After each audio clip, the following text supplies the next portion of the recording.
I'm Penelope, 34, female. I live in a small apartment that's more of a greenhouse, filled with plants that host the various insects I study. As an entomologist, my life has always revolved around the small, often overlooked creatures of the world. I found a quiet joy in their intricate lives, until the man I trusted most decided to crush mine. This is the story of how he stole my life's work, and how I used my knowledge of the natural world to take it all back. Before this story unfolds, I'd love to connect with you.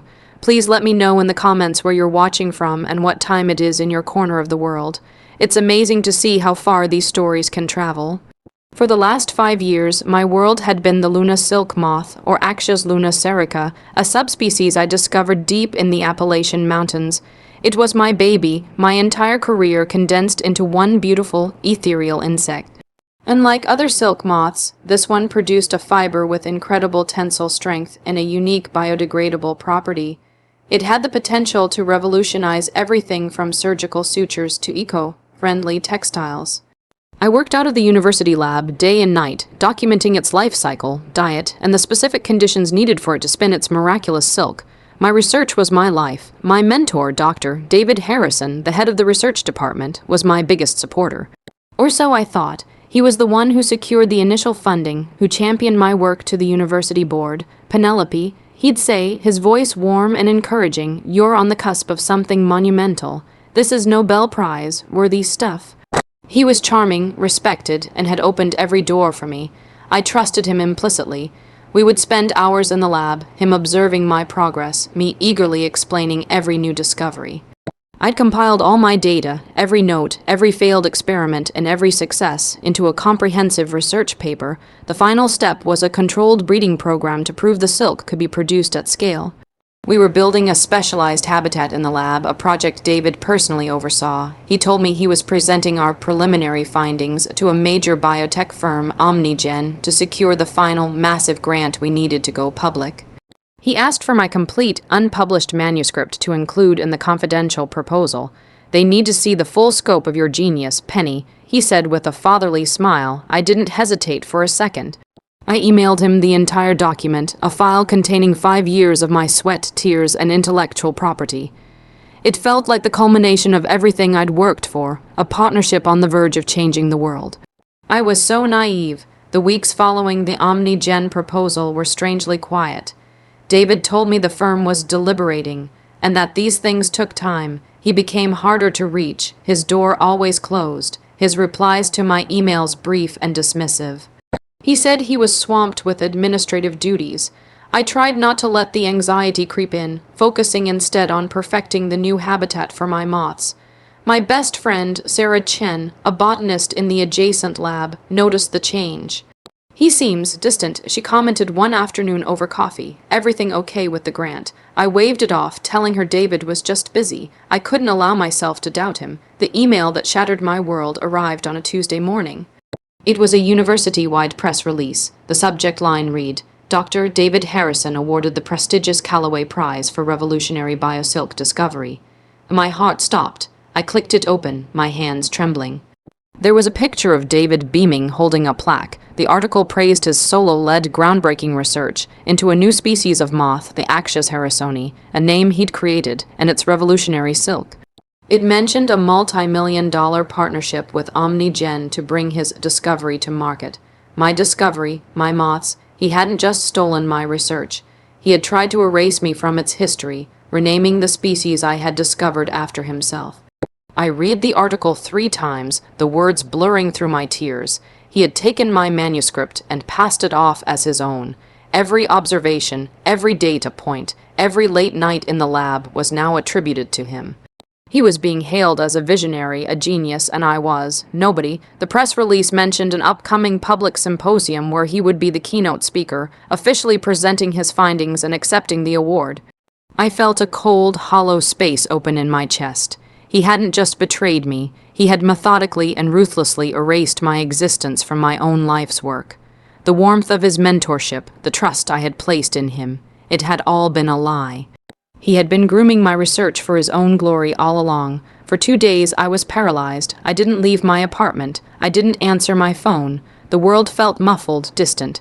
Sarah left worried voicemails, but I couldn't bring myself to speak to anyone. The humiliation was a physical weight pressing down on me. How could I ever prove it? David was the department head, a titan at the university. I was just a researcher. It was his word against mine, and my word meant nothing. He had my entire manuscript, and I was sure he had already destroyed any evidence of my authorship, like the original metadata on the file I'd sent him. He was meticulous, and he would have covered his tracks. On the third day, a plain white envelope appeared under my apartment door. There was no return address, no name. My hands shook as I opened it. Inside was a single sheet of paper, a printout of an email. The sender and recipient were redacted with a black marker, but the text was horrifyingly clear. It was a message discussing my research, sent 2 months before David had announced his discovery. It read, "Harrison is confident he can repackage the Thorn research as his own. The girl is brilliant but naive. She trusts him completely. We see no legal obstacles." My blood ran cold. This was proof. It wasn't just David. Other people knew. Someone on the inside had watched this happen and for whatever reason had decided to reach out. But who and why anonymously? The letter was a lifeline, but it was also terrifying. It meant this was a conspiracy, not just a single act of theft. It meant David had accomplices, people who were willing to let him destroy my career for their own benefit. This anonymous letter didn't give me a clear path forward, but it did something more important. It snapped me out of my despair. The shock and grief began to harden into something else, something cold and sharp. It was rage, pure focused rage. I wasn't just a victim anymore. I was going to fight back. I picked up my phone and called the only person I knew I could trust, Sarah. I said, my voice hoarse but steady, "I need your help. I have something to show you." Sarah was at my apartment within 20 minutes. I showed her the press release and the anonymous letter. The color drained from her face. She wasn't just a friend. She was a brilliant scientist in her own right, and she understood the gravity of academic theft. "This is monstrous, Penny," she whispered, her eyes wide with fury. "We have to expose him." But we knew it wouldn't be easy. The letter was a starting point, but it was anonymous and could be dismissed as a fabrication. We needed concrete, undeniable evidence that tied my original research directly to me. For the next week, we worked in secret.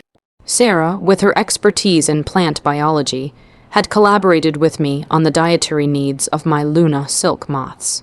She helped me go through our shared notes, our email exchanges about the specific foliage the larvae required, a unique combination of sweet gum and hickory leaves that resulted in the strongest silk. David, in his stolen paper, had mentioned this diet, but he'd framed it as his own discovery. "Look," Sarah said, pointing to an email I'd sent her a year ago. "Here you are, explaining the exact fructose protein ratio needed. It's time, stamped. It was a small piece, but it was a start. My real breakthrough came from a place I hadn't expected." I remembered a conversation with a freelance journalist, Mark Jones, who had interviewed me a couple of years ago for an article on emerging local scientists. He had been sharp, inquisitive, and genuinely interested in my work. I found his card and called him. I explained the situation, expecting skepticism. Instead, he was immediately intrigued. "A powerful man stealing a subordinate's work, that's a story I've heard before," he said grimly. "And I love taking guys like that down. Can you prove it?" I told him about the letter and my emails with Sarah. He agreed it was a good start, but he needed more. "He'll claim you were just his assistant, that the ideas were his," Mark warned. "We need to find the smoking gun." That's when it hit me, my moths. There was one crucial detail about their life cycle I had never included in the manuscript I sent to David. It was a failsafe, a piece of knowledge I had kept to myself. The Luna silk moth, under specific environmental stress, a sudden drop in temperature combined with a change in light frequency, would enter a state of prolonged diapause, a sort of hibernation, and lay sterile eggs. More importantly, they would secrete a pheromone that would cause all other moths in the colony to do the same, effectively shutting down silk production. It was a defense mechanism I had documented in my private logs, but had deemed too sensitive to include in the main paper until I'd completed the final breeding trials. David didn't know about it. His stolen research presented a picture of a perfectly stable, endlessly productive species.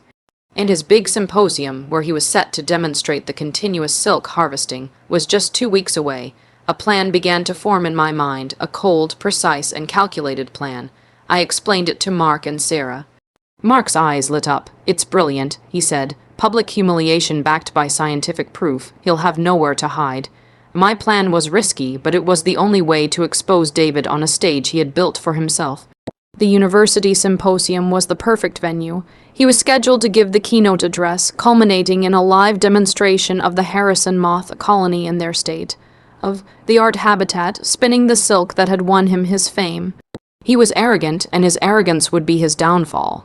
He believed he controlled the narrative, but he didn't control the science. I did. The first step was gaining access to the lab. Since the announcement, David had restricted entry to the habitat room to himself and his new, hand-picked team. But I knew the building's infrastructure better than anyone. Sarah, as a fellow researcher, had clearance for the botany wing, which shared a ventilation system with my old lab. It was an old, forgotten network of ducts, too small for a person, but not for my secret weapon. For weeks, I had been privately breeding a small, separate colony of my moths at home. Among them was a male I had conditioned to respond to a very specific synthetic pheromone, one that mimicked the stress signal that induced diapause. The night before the symposium, Sarah and I put our plan into motion. She disabled the security camera in the botany lab's maintenance corridor for a 10-minute window. It was just long enough for me to access the ventilation shaft. I opened the grate and sent in my tiny agent of chaos, a single male moth, carrying the scent of the synthetic pheromone. I had calculated the airflow, the time it would take for the pheromones to permeate the habitat in David's lab. It wouldn't be immediate. It would be a slow, creeping process. The moths in his colony would become agitated, then listless. By the time of his demonstration the next afternoon, their biological imperative would have shifted from production to preservation. They would stop spinning. Meanwhile, Mark Jones was doing his part. He had been diligently working his sources, corroborating my story. He'd found a disgruntled former employee of OmniGen who confirmed that David's proposal had arrived fully formed, with no preliminary data, which was highly unusual. The anonymous letter, combined with my time, stamped emails to Sarah, and the confirmation from the OmniGen source was enough.